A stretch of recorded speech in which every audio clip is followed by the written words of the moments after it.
नमस्कार दोस्तों, मैं V Chaturvedi path finder education YouTube channel पर आप सबका स्वागत करता हूं। जैसा कि हम लोग 12th की बायोलॉजी में एसेक्सुअल रिप्रोडक्शन का डिस्कस कर रहे थे, उसी क्रम में आज हम लोगों को एसेक्सुअल रिप्रोडक्शन में ही डिस्कस करना था वेजिटेटिव प्रोपगेशन क्या होता है या वेजिटेटिव रिप्रोडक्शन क्या होता है। यहाँ हमें ध्यान देना है कि वेजिटेटिव रिप्रोडक्शन लिखा है। वेजिटेटिव का अर्थ ही मीन्स ही होता है वेजिटेटिव बॉडी पार्ट्स, सोमैटिक्स सेल या सोमा मीन्स बॉडी। तो शरीर का या बॉडी का कोई भी हिस्सा किसी भी ऑर्गेनिज्म का अगर रिप्रोडक्टिव स्ट्रक्चर के रूप में बिहेव करे और नए ऑफस्प्रिंग्स बनाने में हेल्पफुल हो, तो उस तरह से होने वाला जो रिप्रोडक्शन या एसेक्सुअल रिप्रोडक्शन होगा उसको हम वेजिटेटिव रिप्रोडक्शन या वेजिटेटिव प्रोपागेशन नाम देंगे। इसी में हम देखेंगे reproduction without seed bye their body parts. ये तो मैंने बताया कि बॉडी पार्ट्स की ही सहायता से रिप्रोडक्शन उसमें होगा, और स्पेशल ये है कि वह बॉडी पार्ट जो कि स्पेशल स्ट्रक्चर के रूप में रिप्रोडक्टिव बॉडी का काम करेगा, उसी को हम नाम देते हैं क्या, प्रोपेग्यूल। यानी प्रोपेग्यूल जो होता है रिप्रोडक्टिव बॉडी ही होगी जो कि रिप्रोडक्शन में हेल्प करेगी, वेजिटेटिव रिप्रोडक्शन में हेल्प करेगी या उसी के थ्रू होगा। यानी एक स्पेशल स्ट्रक्चर जो कि रिप्रोडक्शन परफॉर्म करेगा उसी को हम वेजिटेटिव या प्रोपेग्यूल, वेजिटेटिव प्रोपेग्यूल नाम दे देंगे। ज़्यादातर जो एंजियोस्पर्म प्लांट्स होते हैं उनका रूट, स्टेम या उनकी पत्तियां यानी जो लीव्स होती हैं, ये यूजफुल होती हैं वेजिटेटिव रिप्रोडक्शन के लिए। It does not involve meiosis and fusion of gametes. ये आप पहले से जानते हैं, जैसा कि एसेक्सुअल रिप्रोडक्शन में आपने पढ़ा था, उसमें मियोसिस नहीं होती है और ना ही किसी गैमेट का फ्यूजन होता है।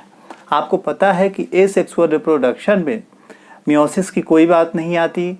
सेक्सुअल रिप्रोडक्शन में ही मियोसिस होता है और मियोसिस के रिजल्टेंट के रूप में हमेशा गैमीट का फॉर्मेशन होता है। यानी सेक्स सेल्स जो होती है गैमीट का फॉर्मेशन करती हैं with the help of meiosis cell, and that particular gamete cells fuse to each other and after that they form zygote.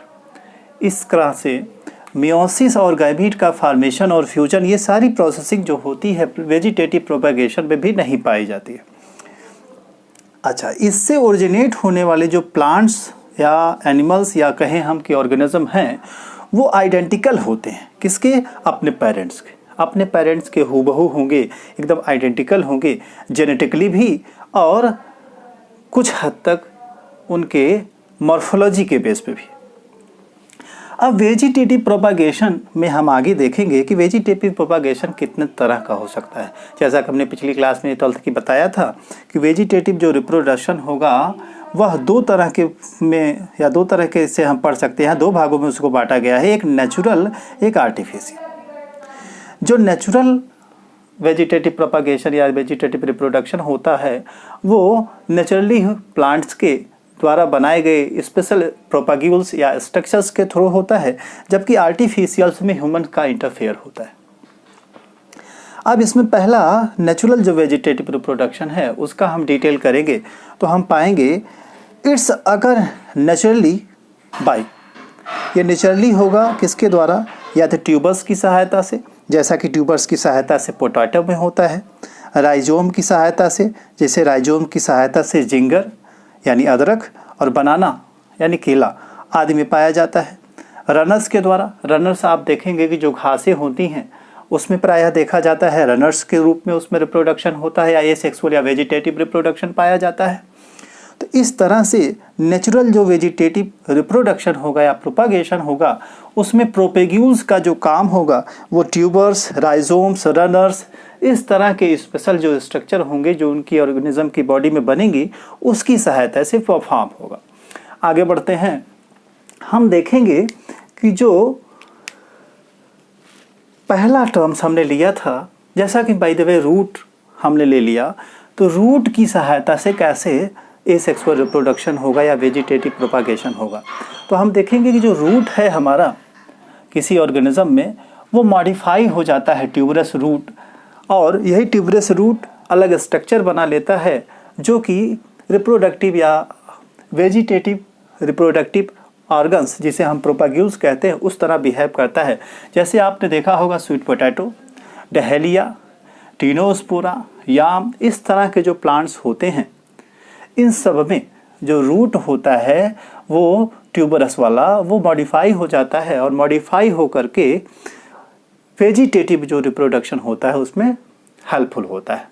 अच्छा, कुछ ऐसे भी प्लांट्स या ऑर्गेनिज्म पाएंगे आप जिसमें कि एडवेंटिटियस टाइप का रूट होगा और उनकी सहायता से भी एसेक्सुअल रिप्रोडक्शन होता है। जैसा कि आप जानते हैं रूट दो तरह की होती है, एक होती है टैप रूट जिसको हम ट्यूबरस भी कह सकते हैं, और दूसरी होती है एडवेंटिटियस रूट।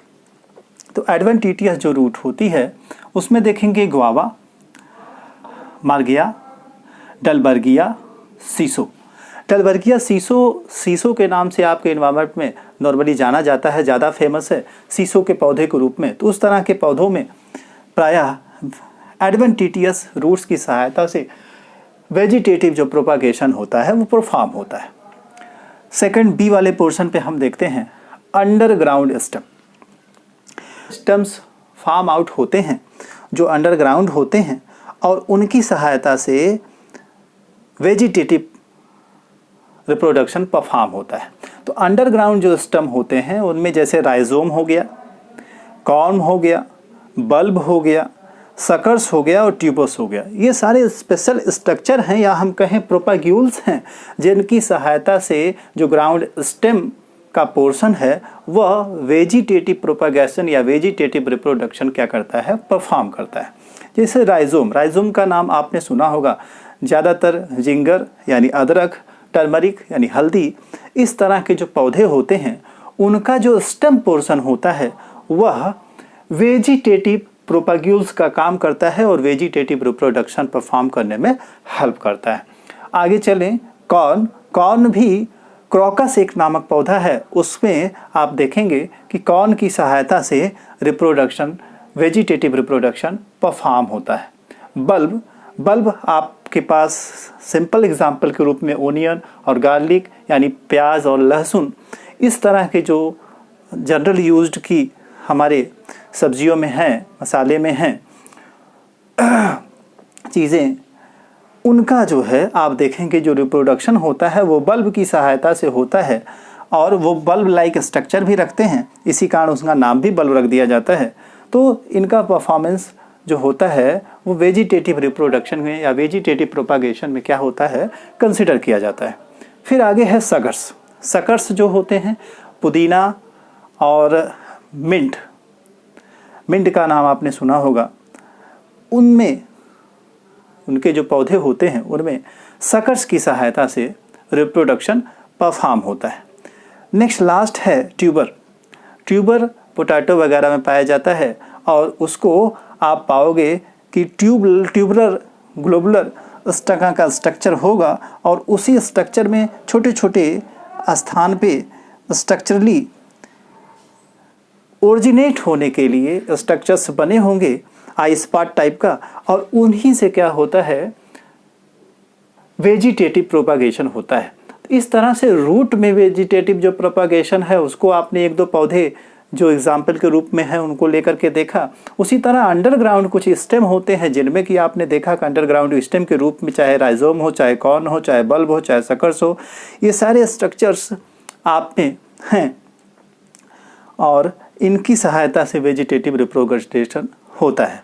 एक चीज़ ध्यान दीजिएगा बच्चों कि ये सारे स्ट्रक्चर्स आप अपनी बुक्स में फ़ोटोज़ में देखेंगे या उनके फिगर्स जो बने दिए गए हैं, डायग्राम दिए गए हैं, उनको देखेंगे तो आपको और अच्छा समझ में आएगा कि उनका स्ट्रक्चर कैसे होता है। और ये इस तरह से आप दो टॉपिक अभी ख़त्म कर रहे हो, रूट और अंडरग्राउंड स्टेम, जो कि प्रोपाग्यूल्स के रूप में काम करते हुए वेजिटेटिव प्रोपागेशन में क्या करता है, हेल्प करता है। इसी क्रम में आगे इसमें थोड़ा सा बचा हुआ है, उसके बाद हम लोग पढ़ेंगे artificial vegetative propagation. Thank you.